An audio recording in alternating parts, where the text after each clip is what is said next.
They sent me a video of my wife screaming. I watched them peel her skin off piece by piece while she begged for mercy. For minutes and 12 seconds. That's how long it took for Clara to die. They made sure I saw everything. Her pain. Her tears. The moment her eyes went empty. The last thing she said was my name. Hit like, subscribe for more betrayal stories, and comment your city or country. My name is Victor. For 12 years, I did work most people don't know exists. Special operations. The kind where you hunt down terrorists in countries that aren't on any official mission report. I've tracked killers through mountains in Afghanistan, raided compounds in Syria, eliminated targets in Iraq that would have killed thousands of innocent people. I was good at my job, maybe too good, but 3 years ago, I walked away from all of it. I wanted peace. I wanted a normal life. I met a woman who made me believe I could have that. Her name was Clara. I met her at a coffee shop in Phoenix 5 years ago. I was on leave, trying to figure out if I could ever be a regular person again. She was sitting by the window, grading papers with this focused look on her face. I ordered my coffee, turned too fast, and spilled it all over her stack of student assignments. I thought she'd be furious. Instead, she laughed. This genuine, warm laugh that made something in my chest loosen for the first time in years. Well, she said, smiling at the coffee-soaked papers, I guess Tommy's math homework just got a lot more interesting. I bought her another coffee, then another. We talked for 3 hours. She taught 3rd grade, spent her days with kids who adored her, teaching them to read and think and be kind. She knew what I did for a living. I didn't hide it, but she never asked for the dark details. She just told me that everyone deserves a chance to come home, to heal, to be something other than what the war made them. We got married a year later. Small ceremony. Her parents, a few of my old teammates, and a judge who rushed through the vows because he had another wedding after ours. It was perfect. Clara wore a simple white dress and smiled at me like I was the only person in the world. For the first time in my adult life, I felt like I had something worth protecting that wasn't behind enemy lines. We bought a small house outside Phoenix. She decorated it with plants and photos and paintings from local artists. I learned to cook breakfast. She learned to tolerate my early morning runs. We had routines. Movie nights on Fridays. Farmers market on Sundays. She'd tell me stories about her students. I'd listen and feel grateful that people like her existed in the world. People who gave a damn about making things better. I thought we were safe. I thought my past was buried. I was so wrong. It was a Tuesday afternoon. Clara hadn't come home from school. That wasn't unusual. Sometimes she stayed late for parent meetings or to help kids who needed extra support. I called her cell around 4. No answer. I figured she was busy. I started making dinner. Chicken and rice. Her favorite. I was washing vegetables when my phone buzzed on the counter. One message. No name. No number. Just a video file. I almost didn't open it. Spam, probably. But something made me click. The video loaded, and my entire world ended. Clara was tied to a metal chair in a concrete room. Her face was swollen, covered in bruises. Blood soaked through her shirt. She was crying, gasping for air. A man's voice spoke in Spanish. I understood every word. I'd spent years in Mexico and South America on missions. My Spanish was fluent. This is what happens, the voice said slowly, to men who kill our family. Then I saw the knife. I won't tell you everything they did to her. I can't. But they took their time. They wanted her to suffer. They wanted me to see it. At one point, Clara's eyes found the camera. Even through all that pain, even knowing she was dying, she looked right at me. Her lips moved. No sound, but I could read what she said. I love you. Then the screen went black. I dropped the phone. My knees hit the kitchen floor. I threw up. Everything inside me came apart. The woman I loved more than anything in this world had been tortured to death, and someone wanted me to watch. Someone wanted me to feel this. I don't know how long I sat there. Minutes. Hours. Time stopped meaning anything. But slowly, something shifted inside me. The part of me I'd buried when I retired came back. Cold. Focused. The part that hunted monsters and made them disappear. I picked up my phone with shaking hands. Another message had come through. You took my blood. I took yours. We're even now. Even? This animal thought murdering my wife made us even? I forced myself to think, to pull apart the message like it was an intelligence briefing. They said I killed their family. I'd killed a lot of people in my career. All of them deserved it. Terrorists. War criminals. Men who hurt innocent people for power and money, but who had family connected to cartels. My operations were overseas. Middle East. Africa. I never touched cartel business. Then it hit me. 2 years ago. My last mission before I retired. We got intelligence about a compound in northern Iraq. High-value targets planning attacks on U.S. soil. We raided it at night. 13 hostiles eliminated. Clean operation. No civilians. No mistakes. We burned the site and left. One of those targets was named Rafael Santos. At the time, he was just another terrorist on a list. But now I remembered the debrief. Rafael wasn't just a terrorist. He was using ISIS networks to smuggle drugs into Europe. He had connections to Mexican cartels. And he had a brother, Antonio Santos, head of the Sangre cartel in Sonora, Mexico. I'd killed a cartel prince and never even knew it. My phone rang. Unknown number. I answered. Mr. Victor Chun? A man's voice. American. Professional. Who is this? FBI. My name is Agent Blake. I'm outside your house with my partner, Agent Morgan. We need to talk to you about your wife. I hung up and opened the door. 2 agents stood on my porch. Blake was tall, clean-cut, looked like he spent his weekends coaching Little League. Morgan was shorter, sharp eyes, the kind of cop who didn't miss details. Mr. Chun, Blake said carefully, we found your wife's body 2 hours ago, dumped on a back road outside Tucson. I'm very sorry for your loss. I nodded, didn't trust myself to speak. Morgan stepped forward. We believe this is connected to cartel activity. We have leads. But I need you to understand something. These people are extremely dangerous. You need to let us handle this. I looked at both of them. Okay. Blake seemed relieved. We'll keep you updated. In the meantime, is there anyone we can call? Family? Friends? No, I said. I'll be fine.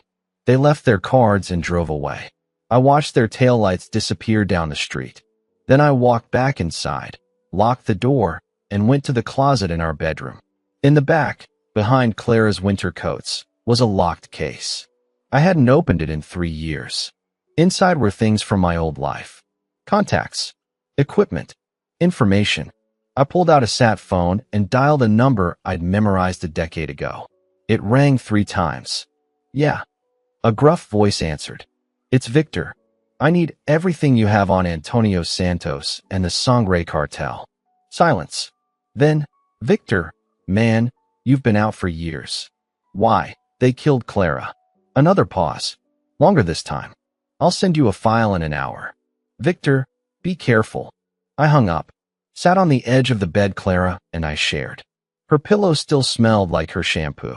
Lavender and vanilla. I closed my eyes and made a promise. The FBI could investigate. They could follow their leads and fill out their reports. But I wasn't waiting. I'd spent 12 years hunting the worst people on this planet. I knew how they thought, how they hid, how they died. Antonio Santos took everything from me. Now I was going to show him what happens when you hurt someone a trained killer loves. This wasn't about justice. This was about making sure he understood, in his final moments, that he chose the wrong man's wife. The file came through at midnight. 200 pages on Antonio Santos and his cartel. I didn't sleep. Just read every word while drinking cold coffee at the kitchen table. Antonio ran the Sangre cartel like a business. Drug routes into Texas and Arizona. Protection rackets in 6 Mexican states. He was smart. Kept his hands clean on paper. Let his men do the dirty work. But the file had something useful. Names. Locations. Patterns. And one name kept appearing. El Cuchillo. The knife. Antonio's personal enforcer. The man who handled executions. The man who probably killed Clara. At 6 in the morning, Agent Morgan called. Mr. Chun, we'd like you to come in for a statement. I'll be there this afternoon, I said. Make it soon. And please, Don't do anything. I hung up. Clara's funeral was that Friday. Her parents flew in from Oregon. Her mom hugged me and cried. Her dad shook my hand and told me Clara loved me more than anything. I stood by the casket and felt nothing. Just cold emptiness where my heart used to be. After everyone left, I stayed. Knelt by her grave. I'm sorry, I whispered. I'm sorry I couldn't protect you. But I promise you this. They're going to pay for what they did. That night, I sold everything. The house. The car.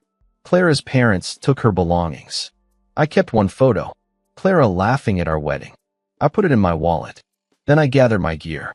Fake IDs I'd kept from old missions. Cash. Burner phones. A contact in Nogales who could get me across the border quietly. And weapons. I couldn't fly with them, but I knew people in Mexico who owed me favors. Sunday night, I called Agent Blake. Any updates? I asked. We're working on it, Mr. Chun. These investigations take time. How much time? Could be months. These cartels are hard to penetrate. Months. Clara's killers would be living free for months while the FBI filled out paperwork. Thanks for the update, I said, and hung up. Monday morning, I crossed into Mexico through a tunnel in Nogales. My contact, a former Army Ranger named Kyle, met me on the other side. You look like hell, he said. I need weapons and information on Sangre cartel operations in Sonora. Kyle studied me. Victor, whatever you're planning, just tell me what you know. He sighed. There's a dealer named Cisco. Low-level guy. Moves product in Agua Prieta. Word is he reports directly to someone higher up. You want names? Start with him. Where? Kyle handed me a folded paper. Address. But Victor, these guys don't play fair. I looked him in the eye. Neither do I. By nightfall, I had everything I needed. A Glock 19. A knife. And Cisco's routine. He hit the same bar every Tuesday night. Got drunk. Walked home alone down a dark alley. Perfect. Tuesday came. I waited in the shadows near the bar. At 11, Cisco stumbled out. Skinny guy. Late 20s. Too much cologne. He was laughing at something on his phone. I followed him into the alley. When he stopped to light a cigarette, I moved.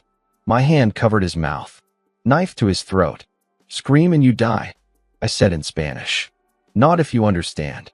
He nodded, eyes wide with terror. You work for the Sangre cartel. I want names. Where's El Cuchillo? I don't know, man. I just move packages. I pressed the knife harder. Wrong answer. Okay. There's a safe house. 30 miles south. That's where the bosses meet sometimes. Address. He gave it to me. Every detail. I believed him. Fear makes people honest. One more thing, I said. A woman was killed last week. American. Who ordered it? Cisco's face went pale. That was El Cuchillo. Antonio's order. Everyone knows about it. They're celebrating because I didn't let him finish. I knocked him out cold and left him in the alley. He'd wake up with a headache and a story no one would believe. But I had what I needed. A safe house.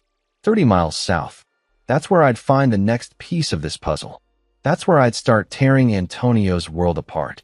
I walked back to my truck and checked my gear. The FBI could take months. I'd need less than a week. Clara deserved that much. The safe house sat in the middle of nowhere. Dirt roads. No neighbors for miles. Just desert and a single-story concrete building with bars on the windows. I'd been watching it for 2 days from a ridge half a mile out. 3 guards rotated shifts. They were sloppy. Spent more time on their phones than actually watching. At night, they'd smoke and laugh, thinking they were untouchable. They had no idea what was coming. I'd learned their patterns. Guard change at 6 in the morning and 6 at night. The night crew was lazier. 2 would stay inside playing cards while 1 walked the perimeter every hour. That was my window. On the 3rd night, I moved in. I waited until 2 in the morning. The perimeter guard had just finished his round and gone back inside. I had 58 minutes before he'd come out again. More than enough time. I approached from the east, staying low. The desert was cold at night. My breath came out in small clouds. I reached the back wall and pressed myself against it, listening. Voices inside. Spanish. They were arguing about a soccer game. The back door had a basic lock. I picked it in less than 30 seconds. My instructor at Fort Bragg would have been proud. I slipped inside, weapon drawn. The hallway was dark, smelled like cigarettes and old food. I moved silent, the way I'd done 100 times in Afghanistan. Room by room. Clear, clear, clear. Then I heard them. 3 voices in the main room. I reached the doorway and looked around the corner. 2 men at a table playing cards. The third standing by the window, smoking. All armed. All cartel. I could have killed them. Would have been easy. But dead men don't talk. I pulled a flashbang from my vest, tossed it into the room, and turned away. The explosion was deafening in the enclosed space. I moved in immediately. The men were blind, disoriented, grabbing for their weapons. I put the first one down with a strike to the temple. He collapsed. The second tried to pull his gun. I broke his wrist and put him on the ground. The third ran for the door. I caught him, swept his legs, and had him face down in 3 seconds. "Don't move," I said in Spanish, pressing my gun to his head. "You move, you die." All 3 were zip-tied within a minute. I dragged them to chairs and made sure they could see me clearly. "My name doesn't matter," I said. "But you're going to tell me everything about El Cuchillo and Antonio Santos. If you lie, I'll know. If you refuse, you won't like what happens next." The youngest one, maybe 25, started crying. "We're just guards, man. We don't know anything." I pulled out my phone and showed them the video of Clara. The woman in this video was my wife. El Cuchillo killed her. Antonio Santos ordered it. "You work for them, so you're going to help me find them." The older guard, 40-something with a scar on his neck, spat at me. "You're a dead man. Antonio will gut you and feed you to the dogs." I walked over to him calmly, pressed the barrel of my gun against his knee. "Last chance. Where does El Cuchillo operate from?" "Go to hell." I pulled the trigger. His scream filled the room. The other 2 started talking immediately, words tumbling over each other. "He works from a compound 60 miles south of Hermosillo. Antonio's there too. Big place, lots of security. El Cuchillo runs interrogations there. That's where they take people." I lowered my weapon. "What else?" The young one was shaking. There's talk about an American. Someone who helps them. Someone in law enforcement. That's how they found your wife. They had inside information." My blood went cold. Someone in U.S. law enforcement was helping the cartel. Someone had given them Clara. "Names," I demanded. "We don't know. I swear. Only Antonio and his top guys know that." I believed them. These were low-level soldiers. They knew enough to be useful, but not enough to be dangerous. I searched the safe house while they sat tied up. Found phones, ledgers, cash, and a laptop. I took everything. Then I looked through the phones. One had recent calls to a number saved as El Jeef, the boss, Antonio. But more interesting was a text thread, coordinates, dates, and photos. One showed El Cuchillo standing in front of a compound gate, smiling. Another showed the inside of what looked like an interrogation room, the same room where Clara died. I saved everything to a USB drive. This was evidence, not for the FBI, for me. Before I left, I turned to the 3 guards. "You're going to deliver a message to Antonio Santos. Tell him Victor Chun is coming. Tell him I'm going to do to El Cuchillo what he did to my wife. And then I'm coming for Antonio. Tell him he should have killed me first." The young one looked terrified. "He'll kill us for letting you go. Then you better run," I said, "because I'm burning this place down." I gathered all the cartel records, doused the building in gasoline from their truck, and lit it. By the time the flames were visible for miles, I was already gone.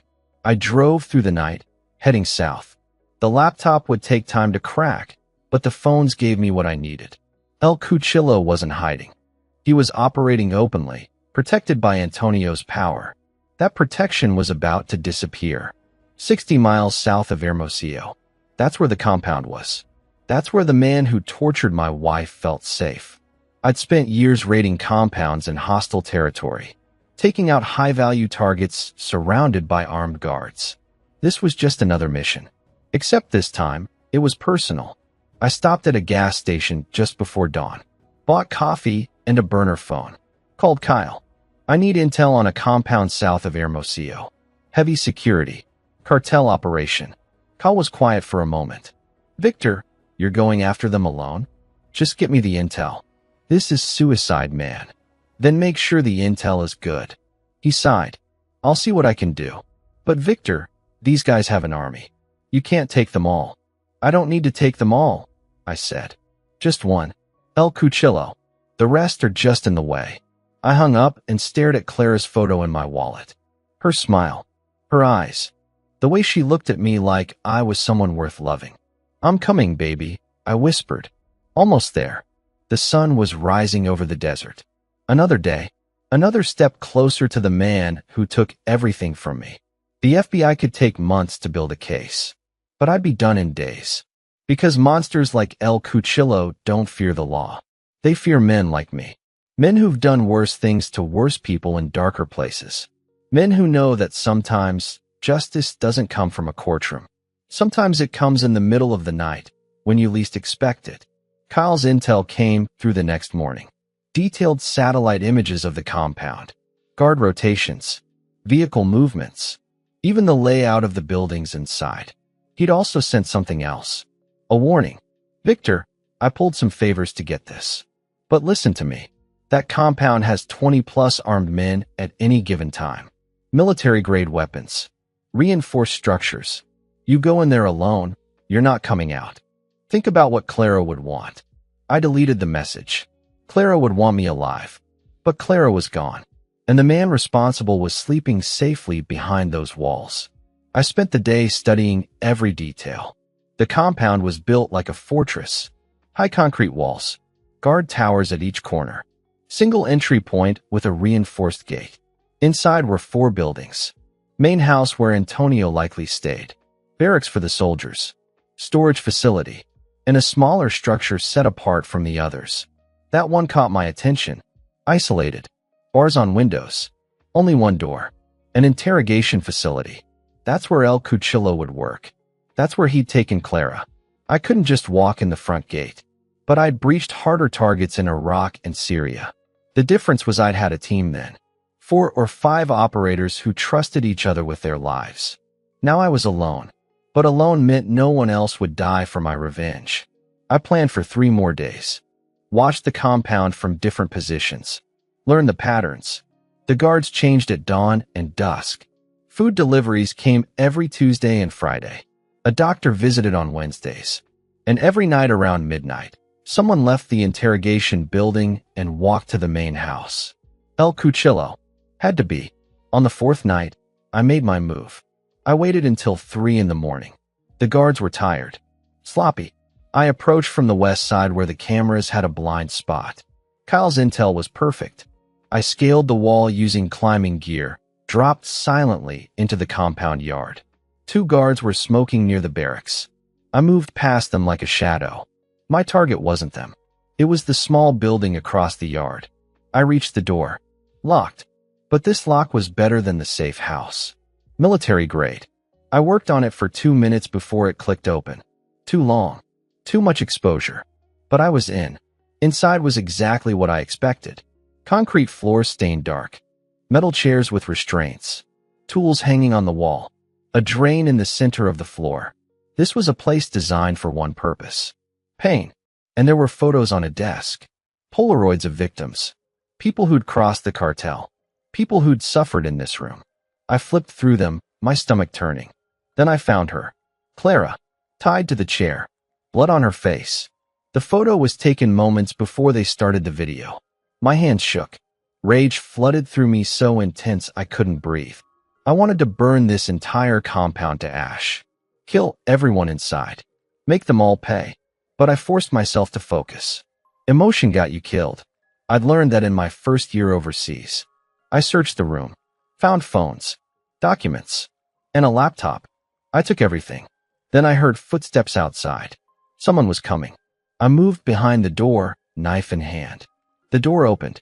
A man walked in carrying a bottle of liquor and whistling. He was stocky, wearing expensive boots.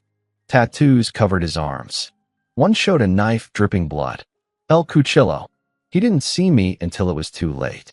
I had him against the wall, knife to his throat, before he could make a sound. Scream and you die right here, I whispered in Spanish. His eyes went wide. Then he smiled. Actually smiled. You're the husband, he said. Victor Chun. Antonio said you might come. Shut up. She screamed for you, you know. Your wife. Called your name while I worked. Begged me to stop. Said you'd save her. He laughed. But you didn't. You weren't there. I pressed the knife harder. Drew blood. I was there for hours with her. He continued, his smile never fading. She told me about your life together. Your house. Your routines. Everything. I learned a lot about you, Victor. Antonio wanted to know if you'd come for revenge. I told him yes. I told him men like you always come. Where is Antonio? In the main house. Sleeping. Surrounded by 20 armed men. You'll never reach him. I don't need to reach him tonight. I just need you. His smile finally faltered. You kill me here, you'll never leave this compound alive. I'm not killing you here. I zip-tied his hands and gagged him. Dragged him to the back wall where I'd entered. It took 10 minutes to get him over the wall without alerting the guards. 10 minutes of pure tension. But we made it. I threw him in the trunk of my vehicle and drove. Deep into the desert. Far from any road or town. Just empty land under a black sky filled with stars. When I finally stopped, I pulled him out. He was trying to talk through the gag. Eyes full of fear now. The smile was gone. I removed the gag. Please, he said immediately. I was following orders. Antonio made me. Tell me everything. Who helped you find my wife? Who gave you the information? I don't know names. Someone in America sent the details. Her address, her routine, everything. Antonio handled that part. Who else was involved in killing her? Just me and 2 others.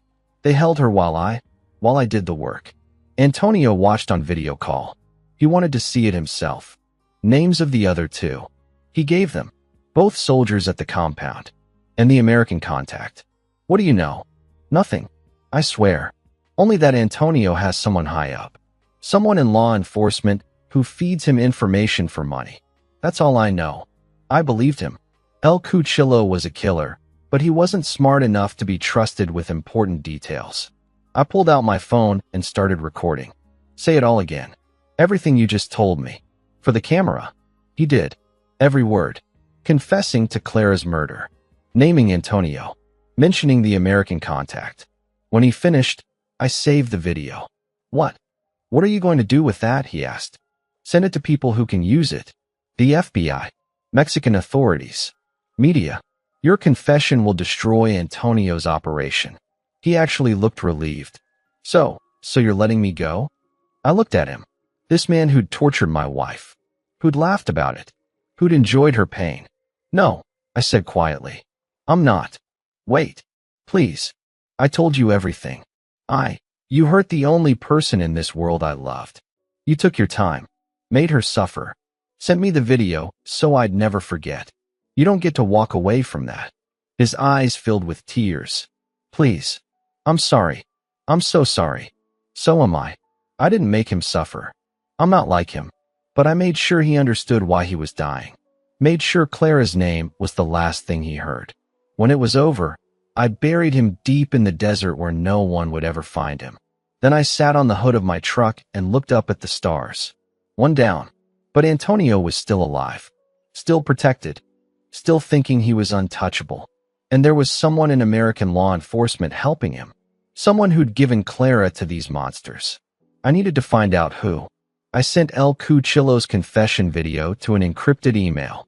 Then I sent it to 3 different sources. Mexican Federal Police, DEA, and anonymously to a journalist I knew covered cartel violence. By morning, Antonio Santos would know his enforcer was gone, and he'd know I was coming for him next. I drove back across the border before sunrise. El Cuchillo's laptop and phones were in a bag beside me. The confession video was already spreading. By noon, it would be everywhere. But I had bigger problems now. Someone in U.S. law enforcement had betrayed Clara, given the cartel everything they needed to find her. That person was still out there, still protected, still thinking they were safe. I needed to know who. I checked into a motel outside Tucson, used a fake name, and paid cash. Then I opened El Cuchillo's laptop. It was password protected, but I'd expected that. I called a guy I knew from my intelligence days. Former NSA. He could crack anything. Send me remote access, he said when I explained what I needed. Give me 6 hours. While I waited, I went through the phones. Text messages mostly in Spanish. Cartel business. Shipment schedules. Payment records. Nothing about the American contact. Then I found something in the deleted messages. One conversation that had been erased, but not completely. Just fragments. Package delivered Tuesday. Target confirmed at school until 4 p.m. Home address verified. And a phone number. American area code. Phoenix. My heart stopped. That was sent 2 days before Clara was taken. Someone had been watching her, tracking her movements, sending updates to the cartel. I traced the number. It came back to a burner phone. Dead end. But the location data showed it had been active near Clara's school, near our house, near the coffee shop where she went every Sunday morning. Someone had been following my wife for weeks, learning her routine, waiting for the right moment. My phone buzzed. The NSA guy? I'm in the laptop. You need to see this. I opened the remote connection. He'd pulled up a folder labeled Phoenix Operation. Inside were photos. Clara leaving school. Clara at the grocery store. Clara in our driveway. Dozens of surveillance photos taken over 3 weeks. And emails. Encrypted, but he'd cracked them. They were between El Cuchillo and someone using the handle Amigo del Norte. Friend from the North. The emails laid out everything. Clara's schedule. My background. Where I'd be on the day they took her. The American contact had provided detailed intelligence. Professional level. Law enforcement level.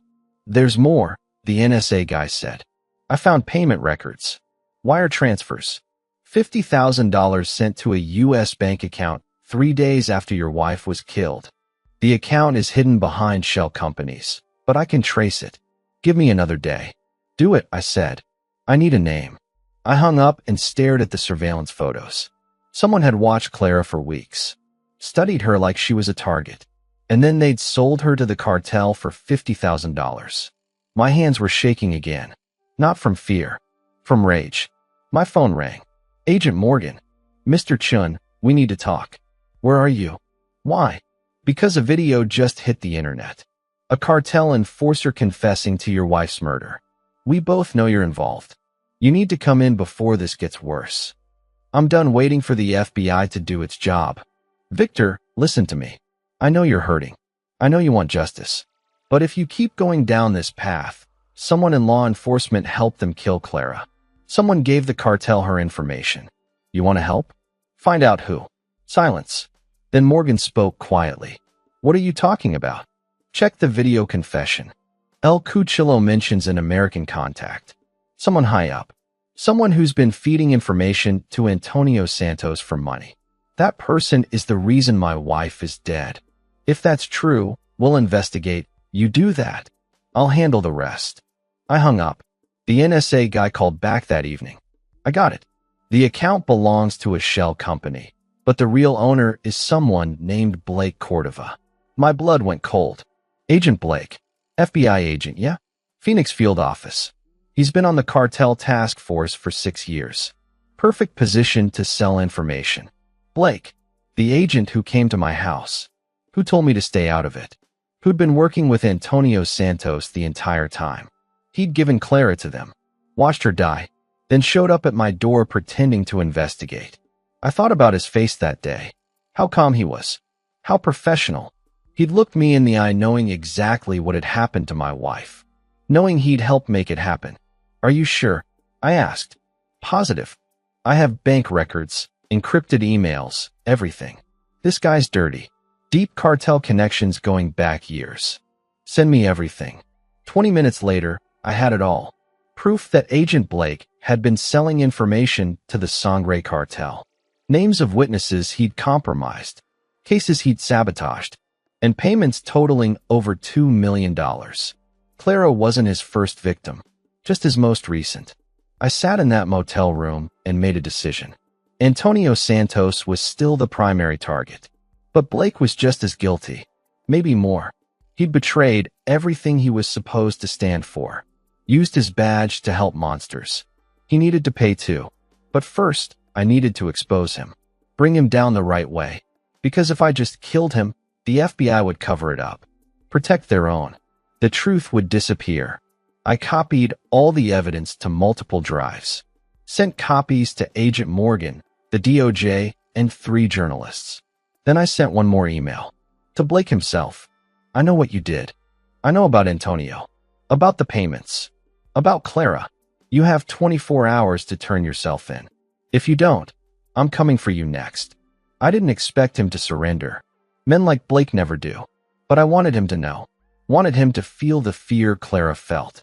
The helplessness. Then I'd finish what I started. Antonio Santos was still alive, still protected in his compound. But his enforcer was dead. His American contact was exposed. His operation was falling apart. Soon, I'd come for him too. Blake didn't turn himself in. I didn't think he would. Instead, he ran. Agent Morgan called me the next morning. Her voice was tight, angry. "Victor, what the hell did you send me?" The truth. Blake's been working for the Sangre Cartel for years. He gave them Clara. Check the evidence. I did.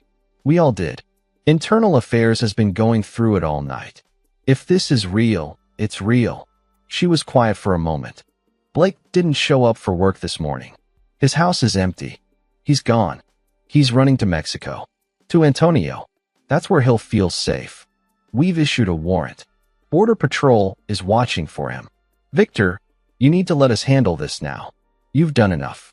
I'm not done. If you go after Blake, you'll be charged. Murder. Vigilante justice. Everything you've done will be for nothing. Clara's dead because of him. That's already everything. I hung up before she could respond. Blake was running scared. Good. Scared people make mistakes. And I knew exactly where he'd go. The compound. Antonio would protect him. Hide him. They were in this together now.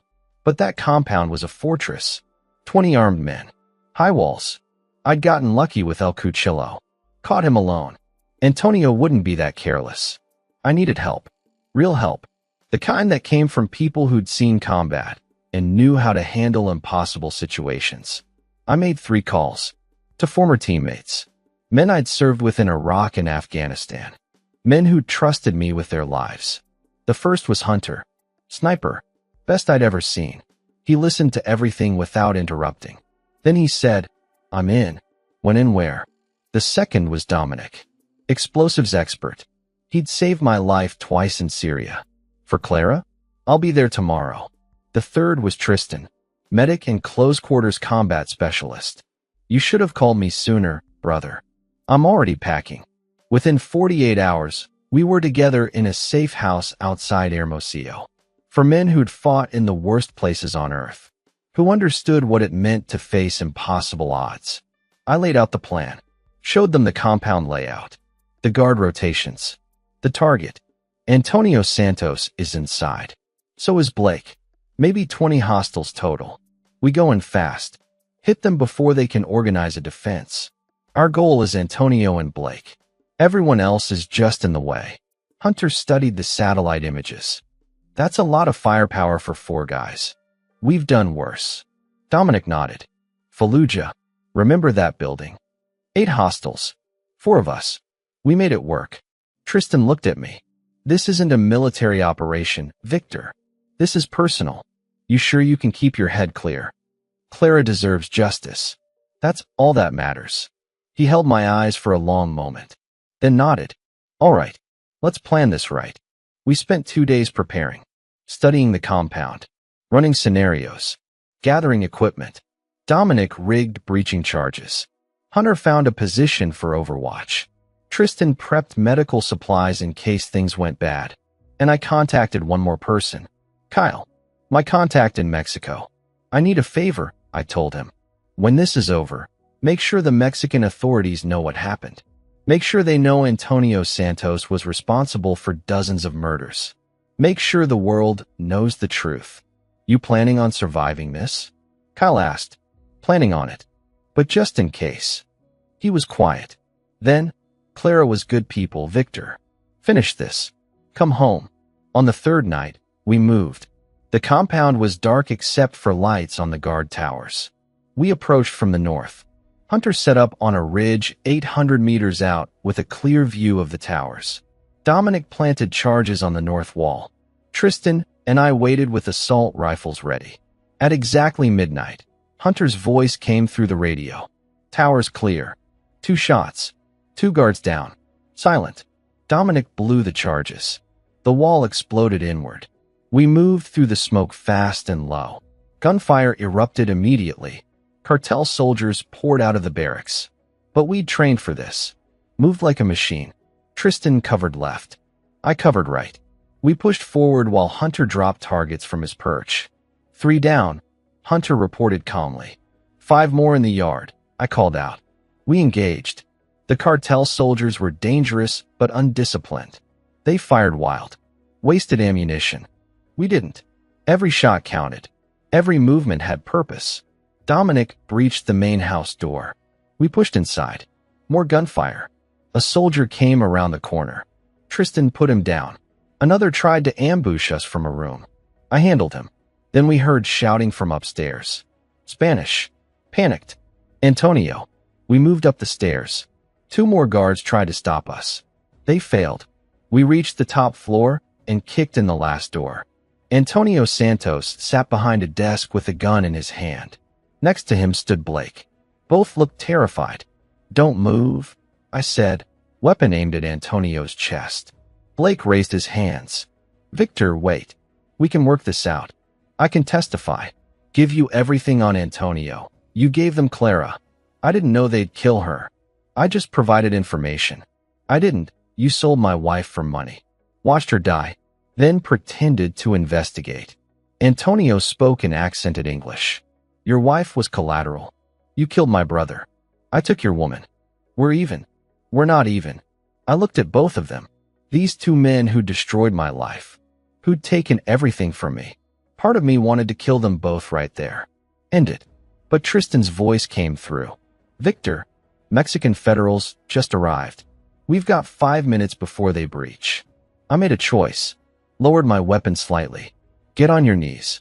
Both of you. They did. Blake was crying. Antonio just stared at me with hate. I pulled out my phone and started recording. Say your names. Antonio Santos. Blake Cordova. Confess. Everything. Clara's murder. The cartel operation. All of it. And they did. Blake broke first. Told everything. Years of corruption. Names. Dates. Payments. Antonio followed. Bragged about his operation. About the people he'd killed. When they finished, I saved the video. Sent copies to Morgan, Kyle, and 3 journalists. Then I heard boots downstairs. The federals were inside. Time to go, Dominic said. We zip-tied Antonio and Blake. Left them for the authorities. Then we disappeared into the night the way we came. For ghosts who were never officially there. We made it across the border before dawn. Hunter, Dominic, and Tristan headed back to their lives. We didn't say much. Just shook hands. They understood. Some missions don't need words. I drove straight to a storage unit I'd rented in Tucson. Inside were all the files I'd collected. El Cuchillo's phones. Documents from the safe house. The laptop. Everything. I needed to go through it all one more time. Make sure I had everything before the authorities buried it in red tape. I started with El Cuchillo's phone. The one with deleted messages. I'd only skimmed them before, but now I went deeper. Recovered files. Hidden folders. And that's when I found it. A photo. Taken inside what looked like a medical office. The image showed paperwork on a desk. I zoomed in. The letterhead said Desert Rose Women's Health Center. Clara's doctor. And the document was an ultrasound report. Patient name, Clara Chun. Date, 3 weeks before she died. My hands started shaking. The report showed a fetus. 8 weeks along. Healthy. Normal development. Clara had been pregnant. I dropped the phone. Couldn't breathe. She'd been carrying our child and never got the chance to tell me. Maybe she was waiting for the right moment. Maybe she wanted to surprise me. But the cartel had taken that from us. From her. They'd killed 2 people, not 1. I sat there in that storage unit and felt something inside me break.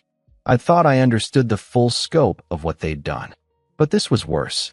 So much worse. Then I saw another file on the phone. A voice recording. I played it. El Cuchillo's voice came through. She's pregnant, Chief. 8 weeks. Should I tell her before we start? Antonio's voice responded. Yes. I want her to know. I want her husband to know we took everything. His wife.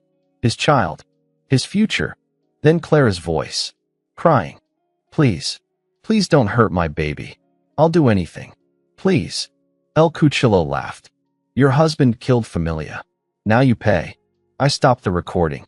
Couldn't listen anymore. They'd told her. Made sure she knew they were killing our child too. Made sure her last moments were filled with that horror. I destroyed the phone. Smashed it against the concrete floor until it was pieces.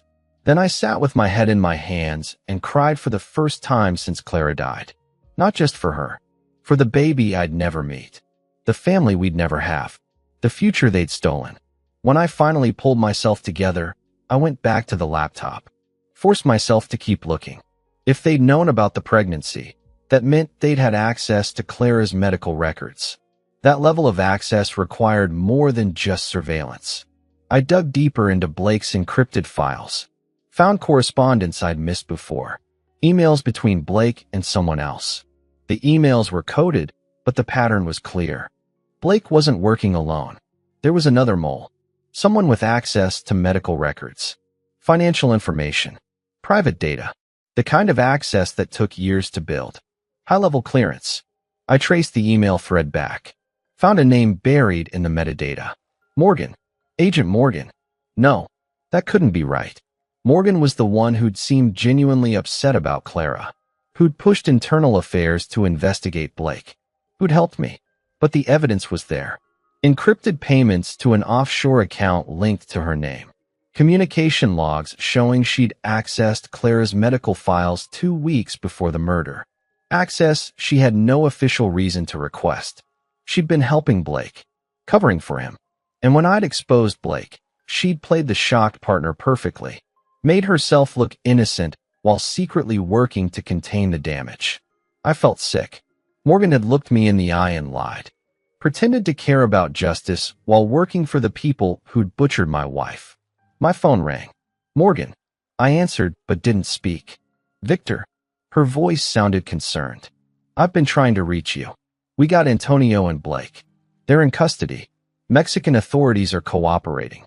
It's over. Is it? Yes. You did it. Clara has justice. You can come home now. Why did you access Clara's medical records? Silence. Long and heavy. Then her voice changed. Colder. What are you talking about? 2 weeks before she died. You accessed her file at Desert Rose Women's Health Center. What? I don't know what evidence you think you have. I have all of it, Morgan. The payments. The emails. Everything. You and Blake were partners. Not just in the FBI. In the cartel operation. Another pause. When she spoke again, the concern was gone. Just calculation. You're smart, Victor. Smarter than Blake gave you credit for. But you're also alone. No proof that will hold up in court. No witnesses. Just a grieving husband with a vendetta who's killed multiple people across 2 countries. I have recordings. Documents. Financial records. Obtained illegally. Inadmissible. And even if you go public, who do you think they'll believe? A decorated FBI agent or a vigilante? She was right. Everything I had was fruit of the poisonous tree. Inadmissible in court. And Morgan had the system protecting her. Why? I asked. Why help them kill Clara? I didn't want her dead. That was Antonio being dramatic. I just provided information Blake requested. Didn't ask questions. The money was good. $2 million over 6 years. Enough to retire somewhere warm when this was all done. She was pregnant. Morgan didn't respond immediately. Then, quietly, I know. That wasn't supposed to happen. You killed my wife and my child for money. I'm sorry about Clara. Truly.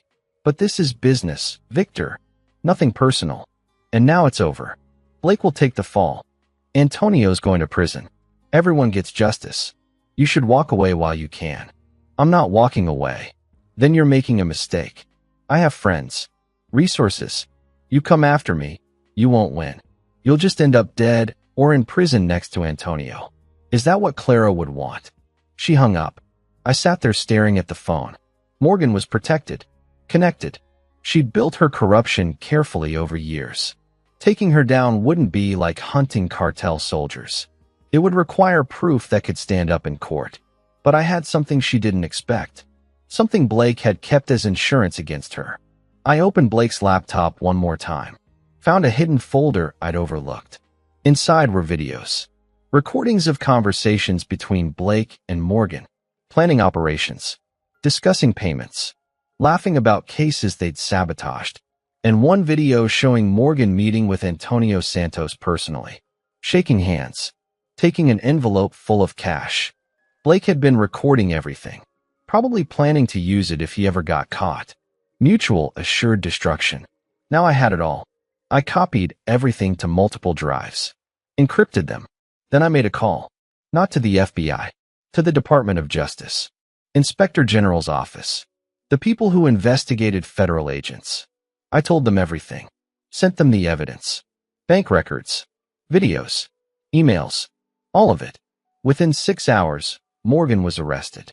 Pulled out of the FBI building in handcuffs while news cameras rolled. The evidence was too strong. Too detailed. Even her friends couldn't protect her. I watched it happen on TV from a diner in Phoenix. Saw her face as they led her away. She looked right at the camera. No emotion. Just cold calculation even in defeat. Clara's killers were all accounted for now. El Cuchillo dead. Antonio in Mexican prison. Blake in federal custody. Morgan arrested. But it didn't feel like victory. Clara was still gone. Our child was still gone. Justice didn't bring them back. I finished my coffee and left the diner. One more thing left to do. Go home. Face what came next. The DOJ moved fast. Within 3 days, they had Morgan in an interrogation room with her lawyer. I wasn't allowed in, but they kept me updated. She tried to deny everything at first. Said the evidence was fabricated. That I'd set her up out of revenge. But Blake's videos were too clear. Her own voice planning operations with the cartel. Her face taking money from Antonio Santos. Her lawyer advised her to make a deal. She gave them everything. Names of other corrupt agents. Cartel contacts. Drug routes. Cases she'd sabotaged over 6 years. Witnesses she'd helped disappear. It was bigger than anyone thought. The corruption ran through multiple agencies. The DOJ prosecutor called me personally. Your evidence just broke open the largest law enforcement corruption case in Arizona history. 12 agents under investigation. 3 already arrested. This is massive. I don't care about massive, I said. I care that they pay for Clara. They will. Morgan and Blake are both looking at life sentences. No parole. Antonio's fighting extradition, but Mexico wants him for their own charges. He'll never see freedom again. It should have felt like enough. But it didn't. I met with the prosecutor in person the next week. A woman named Natalie Reed. Sharp. Professional. She laid out the timeline. Morgan and Blake's trial starts in 4 months. We'll need you to testify. Your evidence is crucial. I'll be there. There's something else. The methods you use to gather this evidence. They're legally gray. Defense attorneys will attack it. We can work around most of it, but you need to be prepared for them to come after your character. Let them. She studied me. You've lost everything. I'm sorry for that. But this testimony could put you at risk too. Cartel retaliation. Legal exposure. Are you sure you want to do this? Clara was pregnant when they killed her. 8 weeks. She never got to tell me. My voice cracked slightly. So yes, I'm sure. Natalie's expression softened. I didn't know. I'm so sorry. Make sure the jury knows. Make sure everyone knows what these people did. I will. I promise. The trial preparation took months. Depositions. Interviews. Going over every detail of what happened. It was exhausting. Reliving Clara's death over and over. But something good came from it. The federal task force that formed to investigate cartel corruption asked me to consult. They wanted my knowledge. My experience hunting bad people. I said yes. It gave me purpose, a reason to keep going. And Kyle called with news from Mexico. Antonio's not doing well in prison. Turns out a lot of people there lost family to his cartel. He's in protective custody, but even that's not really protecting him. Good, I said. Also, the compound's been seized. Mexican government is turning it into a training facility for federal police. Place where they tortured people is now being used to fight cartels. Thought you'd want to know. I did. It felt right somehow. Taking something evil and making it useful. Blake's trial came first. Federal courthouse in Phoenix. I testified for 2 days. Told the jury everything. Showed them the evidence. Blake's lawyer tried to break me down. Suggested I'd fabricated evidence out of grief and rage. The prosecutor played Blake's own recordings. His voice planning Clara's murder. Laughing about it afterward. Counting his money. The jury deliberated for 3 hours. Guilty on all counts. Life in prison without parole. Morgan's trial was harder. She was smarter. More careful. Her defense team was expensive and aggressive. They painted her as Blake's victim. Said he'd manipulated her. Threatened her family. But the videos didn't lie. Morgan meeting Antonio. Taking money. Planning operations.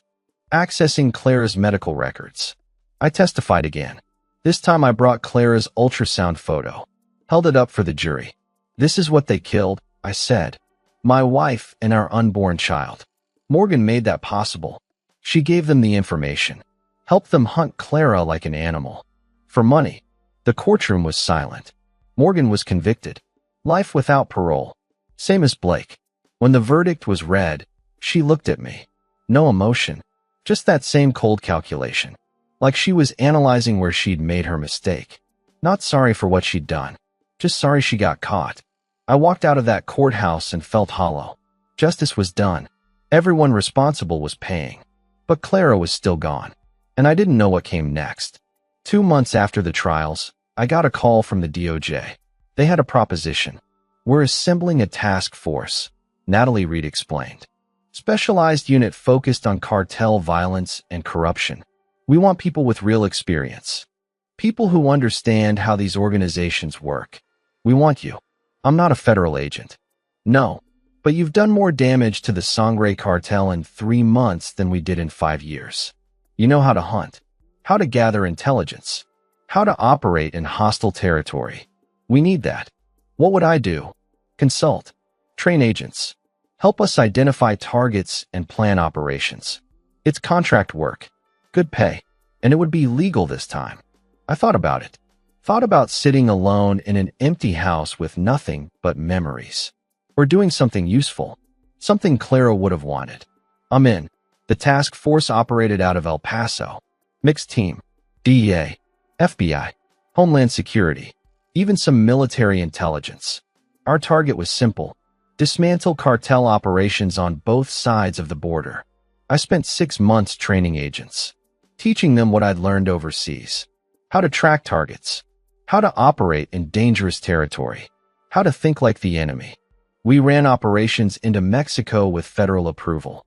Coordinated strikes with Mexican authorities. Took down safe houses. Disrupted supply lines. Arrested dozens of cartel operators. It felt good. Felt like I was doing something that mattered. Then one day, Natalie called me into her office. Her face was serious. We've got new intelligence on Antonio Santos. He's still running operations from prison, using smuggled phones, giving orders. His organization is rebuilding. How's that possible? He's supposed to be in maximum security. Prison corruption. Guards on his payroll. He's got money and connections. Mexican authorities are trying to shut it down, but it's slow. Meanwhile, people are dying. What do you need from me? She hesitated. This is off the books. Not official. But there's talk of moving Antonio to a different facility. Higher security. Complete isolation. It would effectively end his control over the cartel. Sounds like a good plan. It is. But there's resistance. Political pressure. Antonio's lawyers are fighting it. Could take years. And in the meantime, he keeps killing. I understood what she wasn't saying. You want me to do something about it. I'm not asking you to do anything illegal, Victor. I'm just telling you the situation. What you do with that information is up to you. She left the room, left me with a choice. I could wait, let the system work, hope that eventually Antonio would be truly contained. Or I could finish what I started. I thought about Clara, about our child, about all the other families Antonio had destroyed over the years. All the people he'd keep hurting as long as he had power. The choice was easy. I contacted Kyle. I need intel on which prison Antonio's in. Layout. Security. Everything. Victor, man, you can't be serious. Mexican maximum security? That's suicide. Just get me the information. He did. Antonio was in Altiplano Federal Prison, 2 hours outside Mexico City. One of the most secure facilities in the country. But no prison is perfect. And I'd spent years finding weaknesses in secure facilities. I studied the intel for weeks. Guard rotations, prisoner schedules, vulnerabilities. There was a pattern. Every Tuesday, Antonio had a meeting with his lawyers. They brought him to a special room. Less security, more privacy. That was the window. I reached out to Hunter, Dominic, and Tristan, told them what I was planning, expected them to say no, tell me I was crazy. Instead, Hunter said, "When do we leave? This isn't your fight. Clara was family to us too. And besides, someone needs to keep you alive." Dominic agreed. One last mission. For her. Tristan was already packing. Let's finish this. We crossed into Mexico using false identities. Rented a safe house near the prison. Spent 2 weeks surveilling, learning patterns, planning every detail. The night before the operation, we sat around reviewing the plan one final time. This is different than the compound, I told them. This is a federal prison. If we get caught, there's no walking away. Mexican government will lock us up and throw away the key. Hunter cleaned his rifle. Then we don't get caught. We go in fast. Extract Antonio during his lawyer meeting. Out in under 10 minutes. Mexican federals we're working with will provide distraction on the west side. But we're on our own inside. Dominic checked his gear. Charges are set. One blast, the wall comes down. We drive straight through. Tristan loaded medical supplies. I've got everything we need if someone gets hit. But let's try not to get hit. I looked at these men who'd followed me into hell multiple times. Thank you. For everything. Don't thank us yet, Hunter said. Let's survive first. Tuesday came. We moved into position at dawn. Watched the prison. Waited for the signal. At exactly 10 a.m., explosions erupted on the west side. Our federal contacts creating chaos. Guards rushed toward the commotion. Go, I said. Dominic hit the detonator. The north wall exploded. We drove through in an armored truck, straight into the prison yard. Alarm screamed. Guards opened fire. Hunter returned fire from the truck bed. Dropped 3 guards in seconds. We reached the lawyer meeting building. I jumped out, Tristan behind me. 2 guards at the door. They raised weapons. We put them down. Breached the door. Antonio sat at a table with 2 lawyers. His eyes went wide when he saw me. Impossible, he whispered. Nothing's impossible, I said and grabbed him. Antonio tried to fight. Threw a punch. I blocked it easily and put him in restraints. The lawyers scrambled for the door. Tristan let them go. We weren't here for them. You're dead, Antonio spat. My men will hunt you forever. Your family. I don't have family anymore. You made sure of that. We dragged him toward the truck. Gunfire erupted around us. Prison guards closing in. Hunter provided cover, his shots precise and controlled. Dominic threw smoke grenades.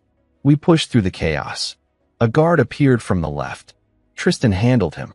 We reached the truck and threw Antonio in the back. Hunter jumped in. I took the wheel. Go, go, Dominic yelled. I floored it. We crashed back through the hole in the wall as bullets pinged off the armored plating. Mexican federal police vehicles blocked our path outside, but they moved aside. Our arrangement. They got credit for disrupting the prison. We got Antonio. We drove for 20 minutes. Deep into the countryside. Abandoned factory that Kyle had scouted. Remote. No witnesses. We dragged Antonio inside and tied him to a chair. He was breathing hard. eyes darting between us. What do you want? He demanded. Money? I have millions. Territory? I'll give you. I want you to understand something. I interrupted. You killed my wife, tortured her, made her suffer. And you did it because I killed your brother Raphael during a military operation. You thought that made us even. It did. Blood for blood. Except Raphael was hiding with terrorists, planning to smuggle drugs and weapons. He was a criminal who got what he deserved. Clara was a teacher, innocent, and she was pregnant with my child. Antonio's face flickered with something. Not quite guilt, but maybe recognition of the line he'd crossed. I didn't know about the baby, he said quietly. Your men told her before they killed her. Made sure she knew.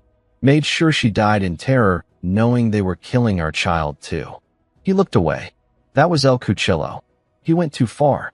I told him to make it quick, but he enjoyed his work too much. You gave the order. You watched on video. Don't pretend you're innocent. Antonio met my eyes. You want me to say I'm sorry? I'm not. This is the life I chose. The business I'm in. Your wife was collateral damage. It happens. I felt my jaw tighten. This man felt nothing. No remorse. No humanity. Just cold business calculation. Hunter spoke from behind me. We should finish this and go. We've got maybe 30 minutes before the Federals realize we're not bringing him back. I nodded. Pulled out my knife. Antonio saw it, and his face went pale. Wait. Before you kill me, you should know something. Something important. What? I wasn't the one who wanted your wife dead. I was pushed into it. What are you talking about? Antonio's words came faster now, desperate. 6 months before Raphael died, I made a deal with the Jalisco Cartel. Disputed territory. It went bad.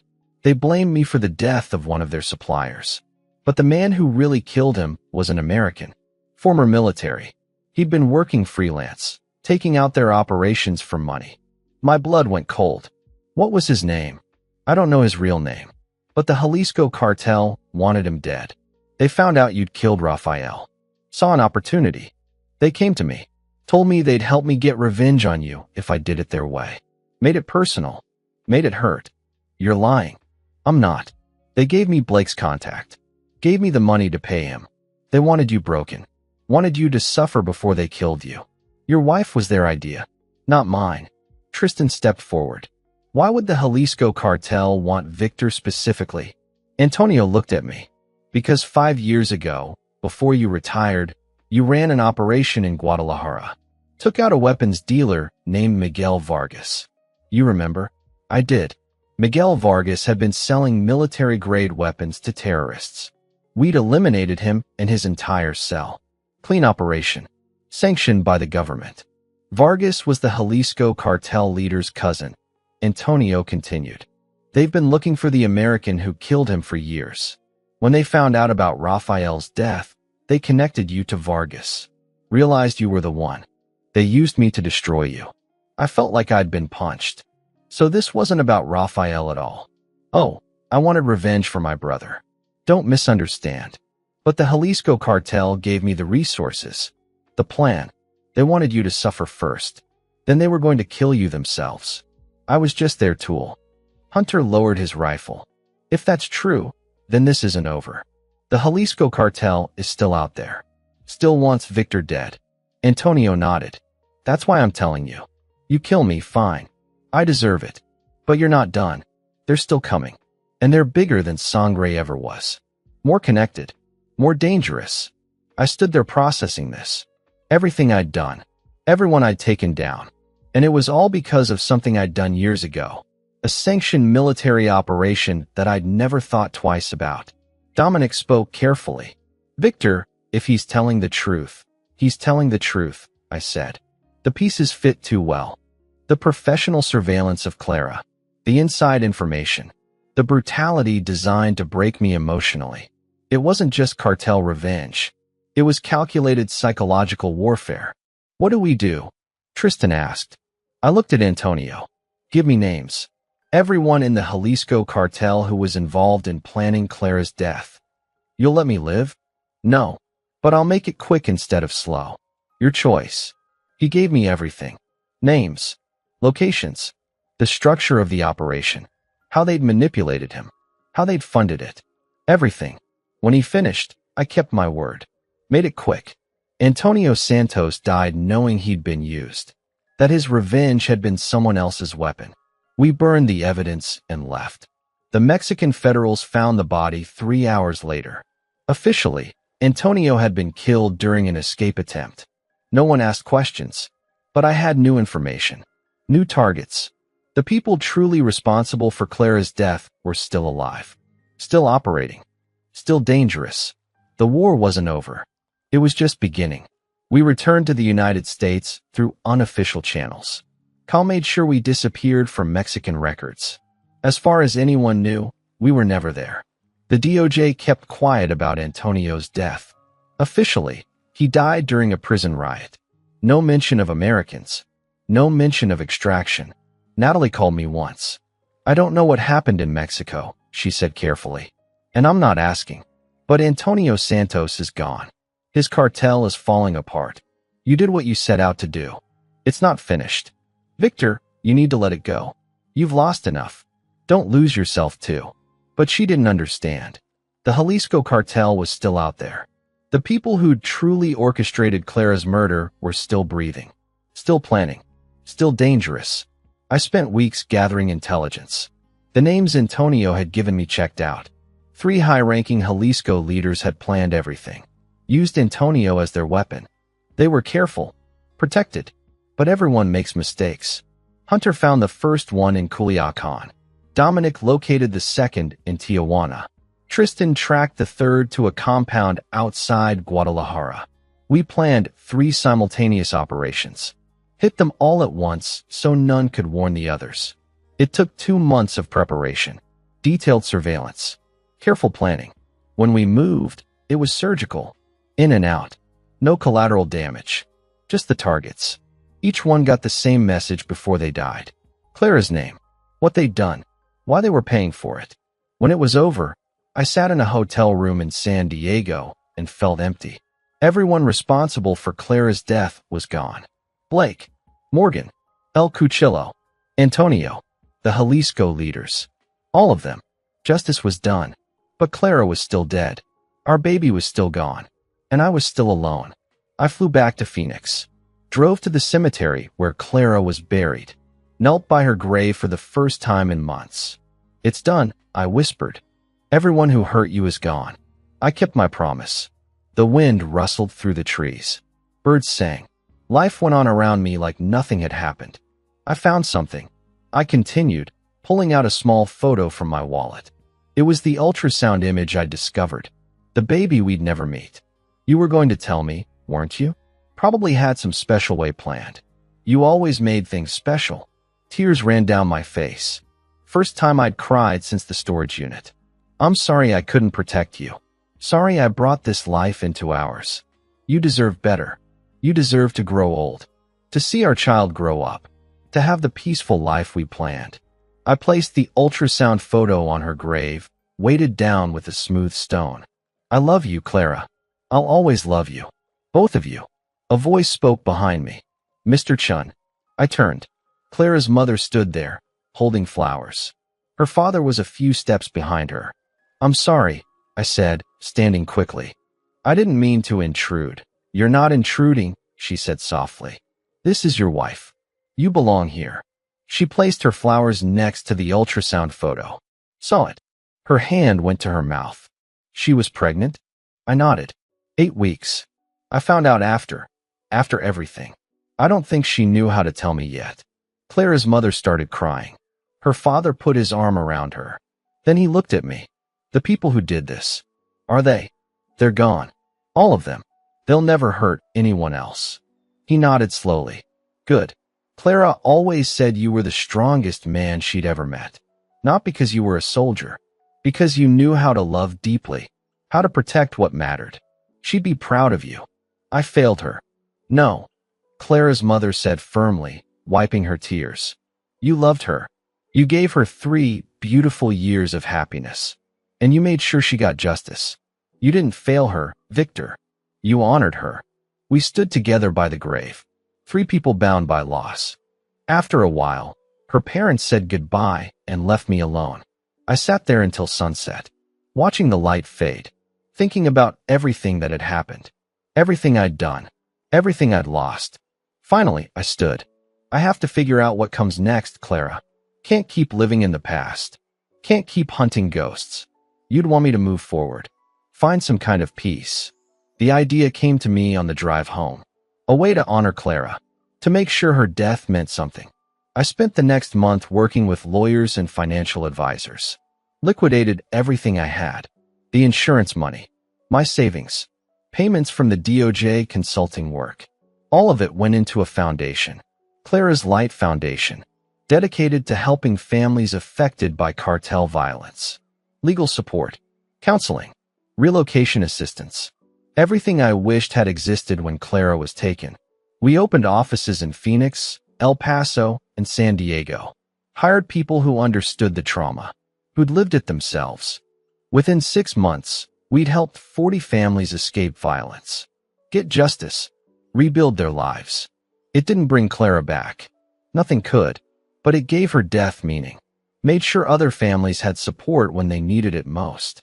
Hunter, Dominic, and Tristan all volunteered with the foundation, using their skills to help relocate threatened families, to provide security when needed, to train people in protection and awareness. We were soldiers who'd found a new mission, a better one. 1 year after Clara's death, I returned to her grave. The foundation was thriving. We'd helped over 100 families, shut down 3 trafficking operations, provided testimony that put 12 cartel members in prison. We're making a difference, I told her. Your name is helping people, giving them hope, keeping kids safe. You always wanted to make the world better. Now you are. I placed fresh flowers on the grave. Next to them, a small teddy bear, for the child we'd never meet. I'm okay now, I said. Still miss you every day. Still think about what we could have had. But I'm okay, and I'm going to keep fighting. Keep helping families like ours. Keep making sure your light shines in the darkness. I stood there a moment longer. Then I walked back to my truck. Inside was a folder. New case. A family in Tucson being threatened by cartel enforcers. They needed help. Needed protection. Needed someone who understood. I started the engine and headed toward them. Toward the next family that needed saving. The next fight worth fighting. Clara was gone. But her legacy lived on. In every family we helped. Every child we kept safe. Every life we changed. That was enough. It had to be. I was learning to live with the loss. To carry it without letting it destroy me. To honor Clara not through revenge, but through making the world a little bit safer. A little bit kinder. The way she always had. Before I go, I need to ask you something important. Where are you watching from? Drop your city or country in the comments below. And tell me, what kind of stories do you want to hear? Betrayal? Family conflict? Military revenge? Epic justice? Let me know what you love, and I'll bring you more stories exactly like that. If this story touched you, hit that like button and subscribe for more thrilling revenge and betrayal stories. We'll meet again in the next epic tale. Until then, take care of yourselves and the people you love. You never know how precious time really is.